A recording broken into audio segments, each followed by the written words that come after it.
Hello guys, welcome back to the channel Mathematics JEE. This is the third question of this paper 1. This is again a single choice question. Let us solve this question. Okay. Let R denote the set of all real numbers. Okay. Define the function f defined from R to R by this definition. Okay. So fx is 2 minus 2x square minus x square times sine of 1 by x if x not equal to 0 and fx is equal to 2 if x is equal to 0. Right. So we have to check which of the following statements is true. Okay, so only one of the statements will be correct and we have to find them. Okay, so let us check these statements one by one. Now the thing is, what statement should we check first? Okay, so the first option is the most easy to check. Okay, let us check this first. So A option says that f is not differentiable at x equal to 0. Okay, so here if we find the derivative of fx at x equal to 0, f dash 0 will be limit h tending to 0 f of x plus h minus f of x divided by h, right, at x equal to 0. So it will be 0 0. So it will be simply f of h will be 2 minus 2h square minus h square sine of 1 by h, right, and f of 0 will be 2. So this 2 and 2 gets cancelled. That means we have minus 2h square minus h square sine of 1 divided by h. Okay, divided by h. Okay, limit h tending to 0, right? So in this case we have this limit as 0, right, because this limit will be 0 and this limit, as this is tending to 0 and this is a bounded quantity, that means this limit will tend towards 0, right? So that means option A is not correct. Okay, this function is differentiable at x equal to 0. Okay, so let's check the B and C option. Okay, there is a positive real number delta such that f is a decreasing function on the interval 0 to delta. Okay, C option says for any positive real number delta, the function f is not an increasing function on the interval minus delta to 0. Okay, and D option says x equal to 0 is a point of local minima of f. Right, now the thing is that the D option is the most easy to check among these three options. Okay, because here we can write this fx for x not equal to 0 as 2 minus, then we can take this x square common. Okay, so then we have 2 plus sine of 1 by x, right, when x is not equal to 0, and this is equal to 2 when x equal to 0, right? So we can say clearly that if x is not equal to 0, this quantity is non-zero, right, this quantity is positive. Okay, then this quantity is also positive, right, because 2 plus sine of 1 by x will belong to the interval 1 to 3, right? So this is also positive. That means we are subtracting something positive from this 2. Okay, but the value of f at x equal to 0 is 2. Okay, that means in the neighborhood of f, the value of fx is less than f of 0, right? That means we have the function something like this. Okay, let's say like this. So this kind of function. Okay, so we can say clearly x equal to 0 is a point of local maxima. Okay, that means this option is also not correct. X equal to 0 is a point of local minima of f, right? That is not true. Okay, now let us check B and C option. Okay, so for B and C option, we have to check the nature of the derivative of this function, right? This function, as we discussed, is derivable at x equal to 0. So we can find the derivative for x not equal to 0, right? So we can find the derivative f dash x.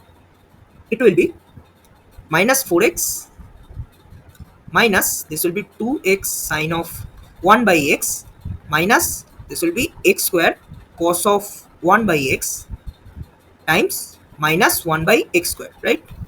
So this will be minus 4x minus 2x sine of 1 by x plus cos of 1 by x. Okay, so now we have to check the nature of this derivative at x tending to 0. Why? Because we are analyzing the nature of this derivative of this function for x tending to 0 in the neighborhood of 0. Okay, So let us check. So we can say this will be only dependent on this term, right? Because this term will be 0, right? And this term will also be 0 because it is again tending to 0, and this is a bounded quantity. That means this will vanish and only this term will remain. Okay, so we have this term here. Okay, limit extending to 0, cos of 1 by x. Now, this limit does not exist, right? This limit is oscillatory. This function cos of 1 by x oscillates between -1 and 1, right? This indicates that around x equal to 0, f dash x can have both positive as well as negative sign. That means around x equal to 0, if we draw a rough graph, okay, so this is, let's say, our x-axis and this is y-axis. So at x equal to 0, the functional value is 2, of course, right? So it will be the point 0 comma 2, and this is the point 0 comma 0, right? So around x equal to 0, we have this function like this. Okay, so as we discussed, this function has a local maxima at x equal to 0. Okay, so that means the function must look something like this. Okay, we are observing very close to 0. Basically, we are observing this function behavior at some very small neighborhood of x equal to 0. Okay, that means let's say this point maybe something like 0.0000, so on, then it will be 0, 0, 1. Okay, like this. So this point we can take like this. Okay, we are very close towards this point x equal to 0, then we are observing the graph of fx. So let's draw a rough graph of this function. Okay, so we have this point as the local maxima, then the function must decrease, right? But here is the catch. Whenever x is tending to 0, right, this cos of 1 by x is tending to cos of infinity, right? So cos infinity, we don't know its actual value.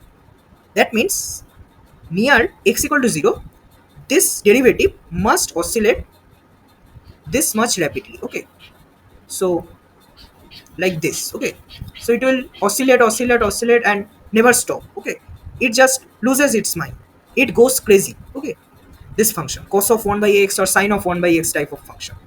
So this function here, we can say this function, then cos of infinity will be positive sometimes as well as negative sometimes, right? So f dash x will be positive as well as negative. That means f dash will change its sign infinite times in this very small interval. Okay, that means if we try to draw the graph will decrease, then increase, then decrease, then increase, then decrease, and so on. Okay, so the graph will look something like this. So then we have same here again.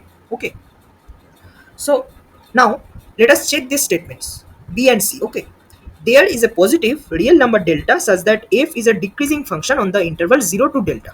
Okay, so tell me, if this is such close, let's say the difference of these two peaks is very less. Okay, because the function is oscillating very rapidly.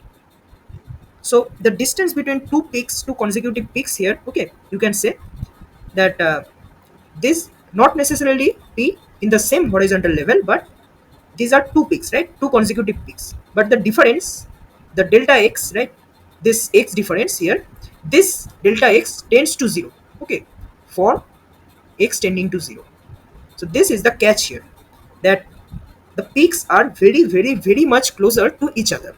That means at a certain point of time, when we get more closer to x equal to 0, we cannot distinguish between these peaks and these troughs. Okay, that means we cannot find some positive real number delta such that f is a purely decreasing function, right? Because this will be a mixture of increasing and decreasing. So we cannot say that the f function is strict decreasing, or maybe we can say a decreasing function. Okay, we cannot say that. This will be a mixture of both increasing as well as decreasing function. So this b statement is going to be wrong. Now coming to C option, for any positive real number delta, the function f is not an increasing function on the interval minus delta to 0. Okay, so we are then analyzing the same situation in negative domain. Okay, so this negative case, if we consider f is not an increasing function, yes, that statement is going to be our answer, because f is not going to be a purely increasing function.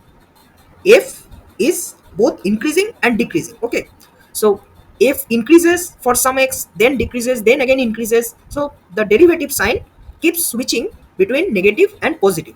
That's why this function is increasing as well as decreasing, so we cannot say f is an increasing function on this interval. So we can say here that C will be our correct option, right?